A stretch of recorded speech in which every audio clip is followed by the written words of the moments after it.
The year of my speaking this is 2023, the month September. At present, inflation in the West and across the globe, though particularly abroad, is tremendous.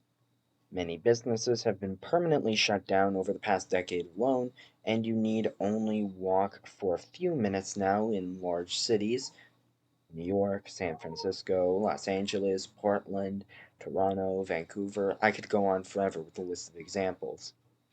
In the modern day, no word related to economics has ever been so common as now: inflation. The devil that will be at least somewhat uprooted and revealed in its form in this video will be inflation, the curse that has been besieging the West since the early 20th century, and continues to do so to this day. As a note, I will be showing sources at the bottom of the screen in bars like this to back up my arguments in this video, as I have done a fair lot of research on this and would like to share at least some of my sources so that one may check my arguments with what I say here and call me out if I am interpreting something incorrectly. I wish to learn here too, and thus I will provide everyone an opportunity to refute me if I have said something wrong.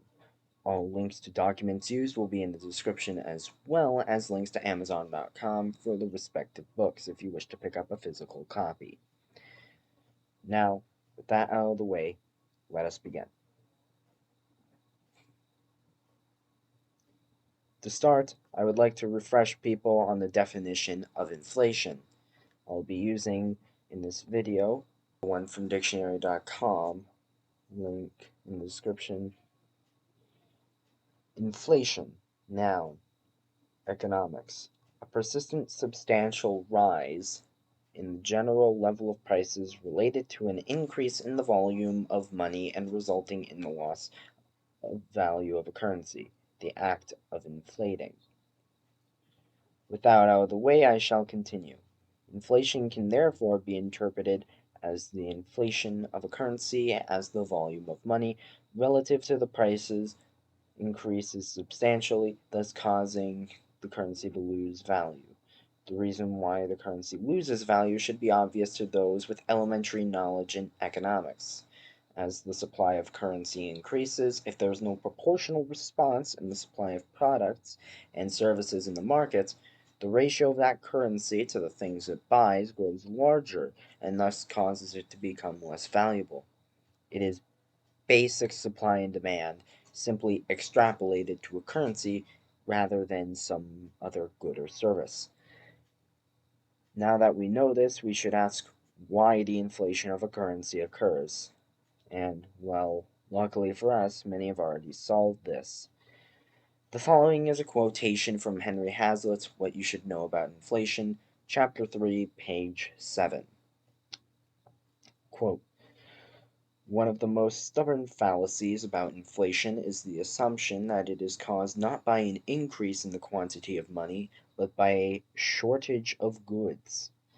It is true that a rise in prices, which, as we have seen, should not be identified with inflation, can be caused either by an increase in the quantity of money or by a shortage of goods, or partly both.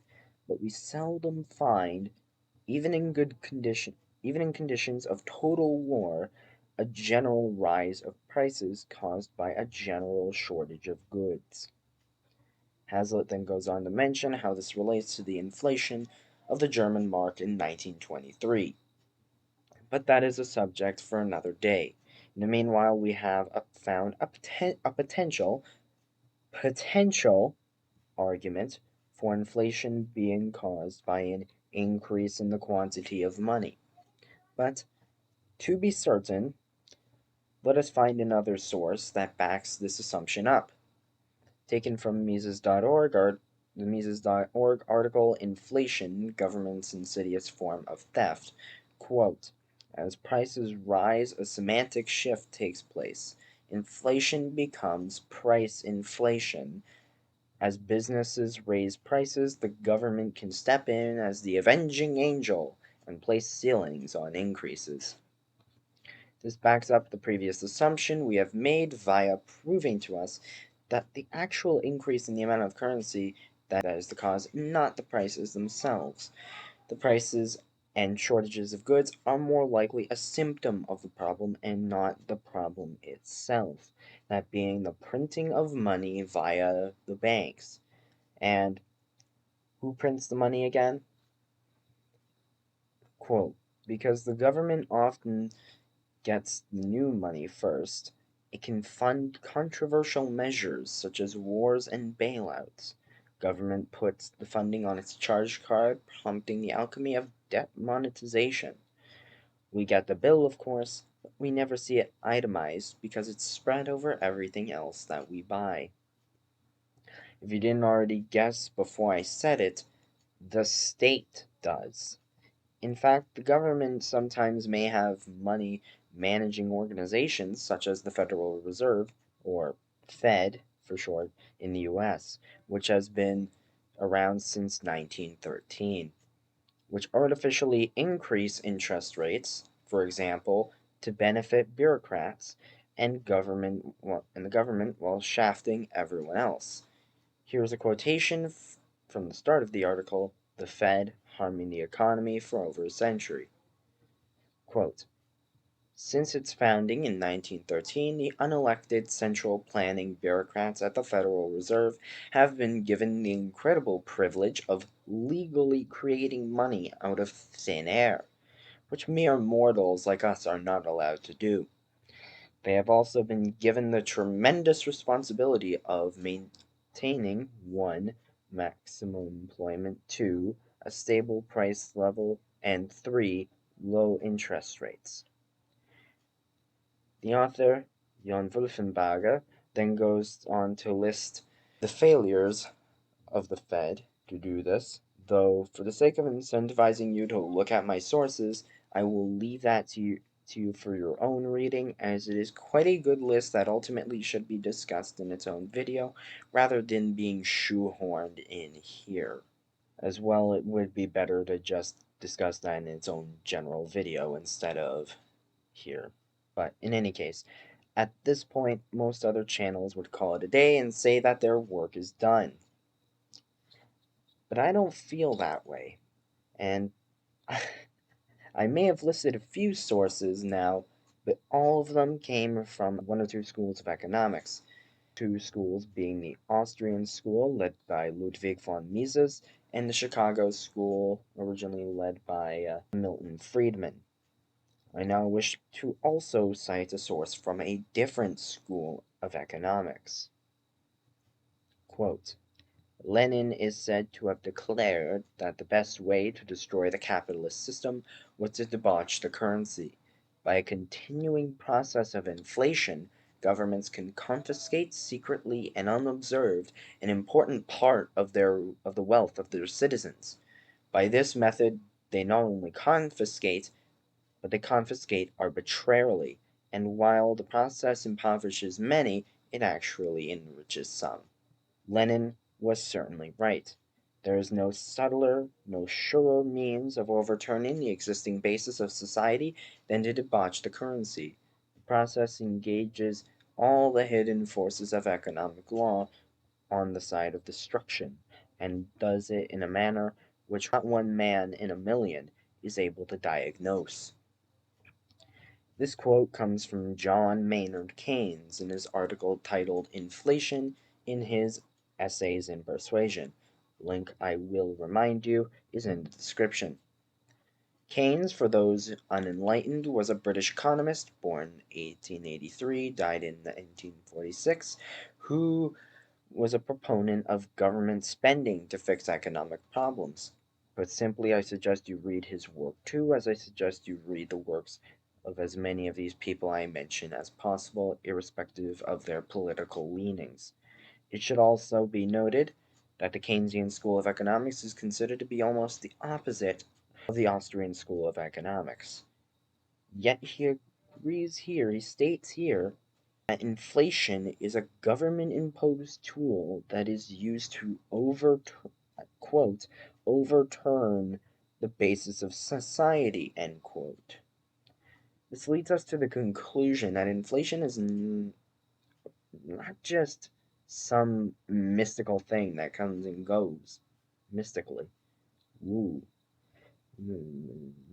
inflation magic or some rubbish like that. It is not some outside force that we cannot control.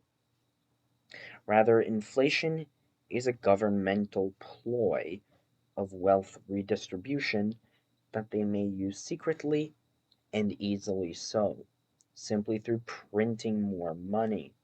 It could even be considered one of the evils large enough states perpetrate on their people. I say all of this to illuminate yet one of the powers states have at their disposal when the currency is in their hands.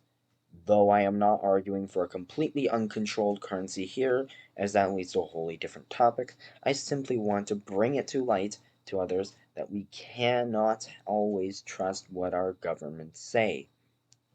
I'd even go so far as to say that you should never take any government's words at face value. Do your own research too. That applies also to this video and my future videos, as I've discussed in my first video and as I will discuss in a future one. With that, this ends this section of the video. As I hope we all now know, inflation is caused predominantly via the printing of money above all and is perpetrated by the government, which prints our main currencies today, the dollar, pound, yen, euro, etc. The problem can be found in who we elect, their policies, and not in arbitrary events, which are but natural changes in the prices of items rather than the overall purchasing power of currencies. To go on a short tangent, this explains why many of those more economically libertarian find cryptocurrencies so attractive. Though you must be careful with which you trust and which you don't, I suggest you research that on your own accord if you are interested, though I may do something on that when I have done enough research to confidently make a video on it. Ending the tangent now, furthermore, we can conclude that inflation is not random, but rather is intentionally done to reorganize the flow of money in the favor of the state and their flunkies, which then act like the hero when it is the villain. The government is the villain here. I think through all this I've made that now clear. In the future I may do a sequel to this when I have more findings, but in the meanwhile, that will be all. Thank you so much for listening. Hope you learned something new here. Hope I opened a few of your minds if this is a revelation to you as it was to me when I first discovered it. But that will be all for now. Thank you once more, and farewell.